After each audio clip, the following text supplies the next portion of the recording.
مومنات ہماری ماں بہنیں بچیاں ہیں، اللہ ان تمام لوگوں کے تمام مرادوں کو پورا فرمائے۔ اور یقیناً یہی ہمارے مائیں بہنیں ہوتی ہیں کہ جو اپنے گود میں بچوں کو جو پروان چڑھاتی ہیں، اور جب بچے نیک نکلتے ہیں تو یہی بچے مسجد کی بھی زینت بنتے ہیں، ممبر کی بھی زینت بنتے ہیں، امام بارگاہ کی بھی زینت بنتے ہیں، اور جلوس جب نکلتا ہے تو ان دستوں میں آ کر جو ہاتھ بلند کر کے ماتم کرتے ہیں، نوحہ پڑھتے ہیں، یہ ان کا یہ عمل ایسے نہیں ہو سکتا ہے جب تک کہ اس کے پیچھے کسی شجاع، بہادر، حوصلے مند اور ایماندار ماں کا ہاتھ نہ ہو۔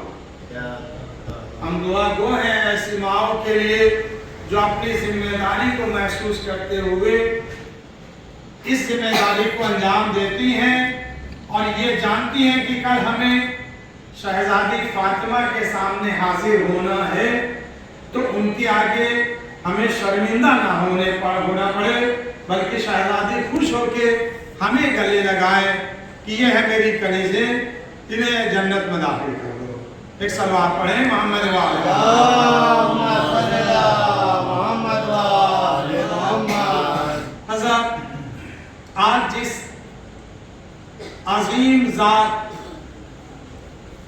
یا یہ کہا جائے کہ اللہ اور رسول، اللہ نے اس ذات کو اپنے ولی ہونے کا اعلان کیا، اللہ نے اسی ذات کو ہر جگہ، چاہے وہ مسجد ہو، چاہے وہ ممبر ہو، چاہے وہ میدان جنگ ہو، ہر جگہ اس بات کا اعلان کیا اور یہ اس بات اپنی باتوں سے ظاہر کیا کہ ھذا علی ابن ابی طالب فارفوہ، ھذا وصی، ھذا خلیفتی، ھذا اخی۔ لوگوں، یہ علی ابن ابی طالب ہیں، انہیں پہچانو، یہ میرے بھائی ہیں، یہ میرے وصی ہیں، یہ میرے جانشین ہیں۔ یہ اللہ کے رسول نے بتایا، اور پھر اللہ نے کہا خبردار میرے ماننے والوں، مجھ اللہ پر ایمان رکھنے والوں، اپنے ذہن میں یہ بات بٹھا لو کہ میرا نبی اس وقت تک کوئی بات کرتا ہی نہیں جب تک کہ میں اس پر وحی یا اشارہ نہ کر دوں۔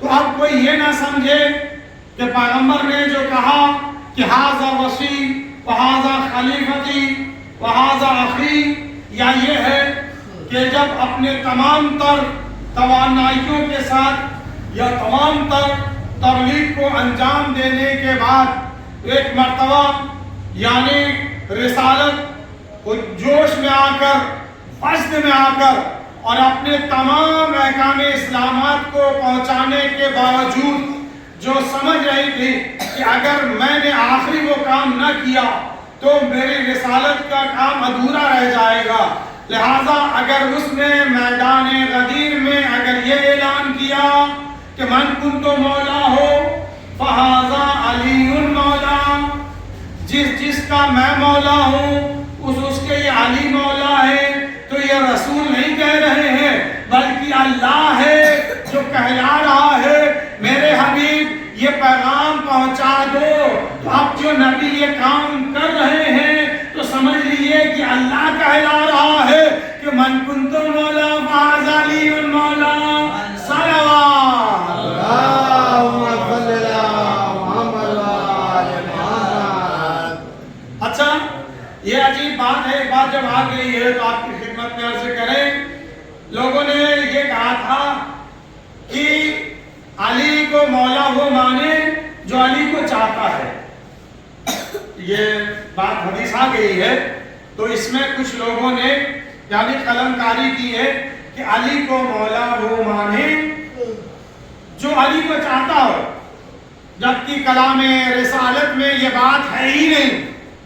رسول نے اپنے جملے میں یہ کہہ کر سب کو باندھ دیا تھا، علی نے یا رسول نے یہ نہیں کہا تھا کہ میرے صحابی، میرے فلاں صحابی، میرے فلاں شخص، میرے چاہنے والے، یہ نہیں کہ علی تمہارا مولا ہے. جملے پر غور کیجئے, حدیث پر غور کیجئے.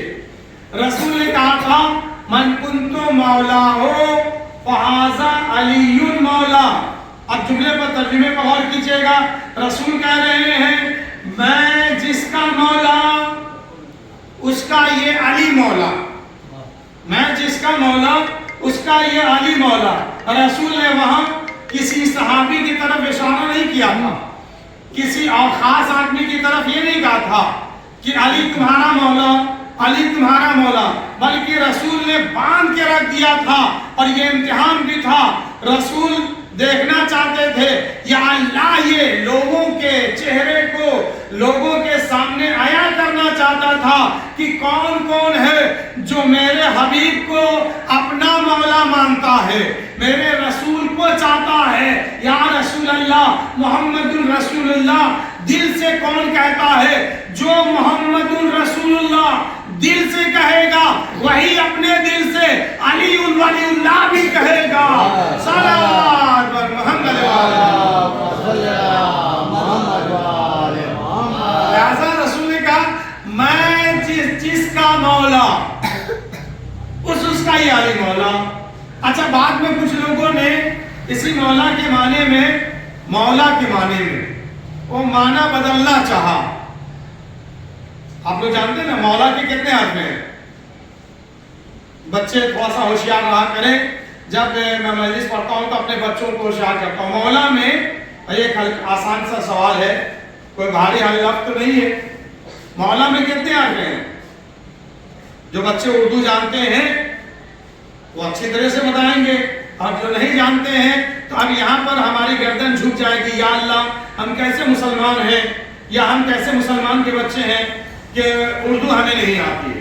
یہ بھی ایک ہمارے لیے احساس فکر ہے, سوچنے کی بات ہے.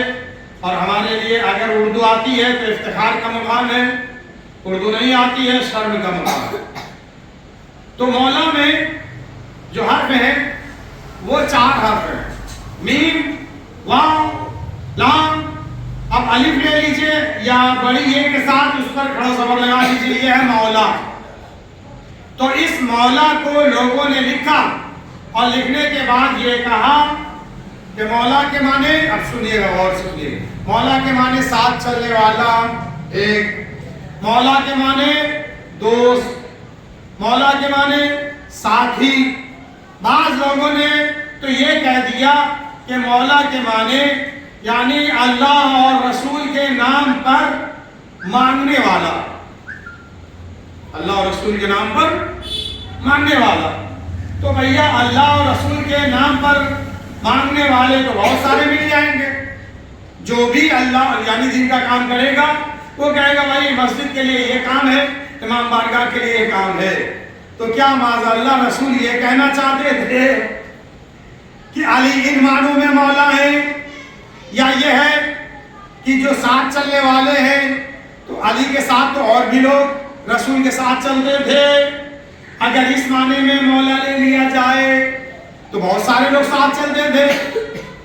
اور تو اور میں تصویر دکھاؤں, ساتھ چلنے والے تو ایسے لوگ تھے جو معاذ اللہ اپنے آپ کو آگے بڑھاتے ہوئے بڑے بڑے صحابہ کرام کو دھکا دیتے ہوئے اور اپنے آپ کو رسول کے کاندھے سے کاندھا لگا کے چلتے تھے.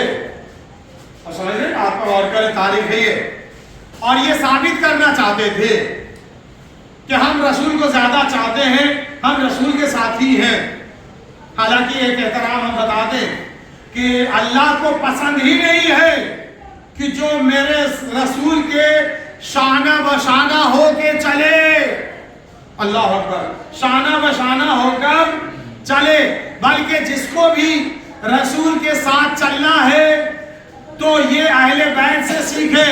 اہل بیت بتائیں گے کہ اگر تم رسول کے ساتھ جا رہے ہو تو رسول کے ساتھ تو دور کی بات ہے, جس کو رسول نے خود بتایا کہ یہ میرے اہل بیت ہیں, مگر انہوں نے بھی یہ ادب بتلایا ہے کہ جب بھی تم رسول کے ساتھ چلو تو ایک قدم پیچھے چلو. آپ کہیں گے مولانا وہ کیسے؟ اہل بیت نے ہمیں کہاں بتایا ہے؟ تو آئیے ہم بتا دیتے ہیں۔ اگر آپ کو میدان مباہلہ یاد ہو تو جب مباہلے میں پیغمبر اسلام نکلے ہیں تو اپنی گود میں اپنے بیٹے حسین کو یعنی اپنے نواسے حسین کو لے کے چلے ہیں، انگلی پکڑ کر حسن کو چلے ہیں، اور پھر ساتھ میں نہیں بلکہ مولا کائنات رسول کے پیچھے پیچھے چل رہے ہیں۔ اللہ اکبر! جس کی ضربت کے غم کو لے کر ہم آج غم منانے آئے ہیں، اس نے بتایا اگر رسول کو چاہتے ہو تو رسول کے پیچھے تو چلو، ساتھ نہ چلو۔ ایک صلوات پڑھے محمد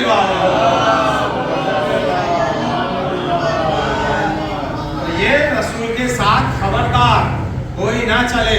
اچھا، اگر یہ بات سمجھ میں اچھی طریقے سے آ گئی ہے تو میرے بزرگوں اور میرے بچوں، میرے نوجوانوں، آپ کے محلے میں بھی رسول نے ایک بات اور بھی کہی تھی، انا مدینۃ العلم وعلی بابھا، میں شہر علم ہوں، علی اس کا دروازہ ہے۔ یہ تو آپ سمجھتے ہیں اچھی طریقے سے۔ کبھی موقع ملا تو اس حدیث پر بھی جو ہے ایسی روشنی ڈالی جائے جو سمجھ میں آئے کہ پیغمبر کہنا کیا چاہتے تھے۔ مختصر یہ سمجھ لیجئے کہ اگر رسول نے اس زمانے میں کہا تھا کہ میں شہر علم ہوں تو علی اس کا دروازہ ہے، تو عزیزان محترم اس زمانے میں تو چلیے رسول کو لوگوں نے مان لیا کہ یہ شہر علم ہے، اور علی کو اس کا دروازہ مان لیا۔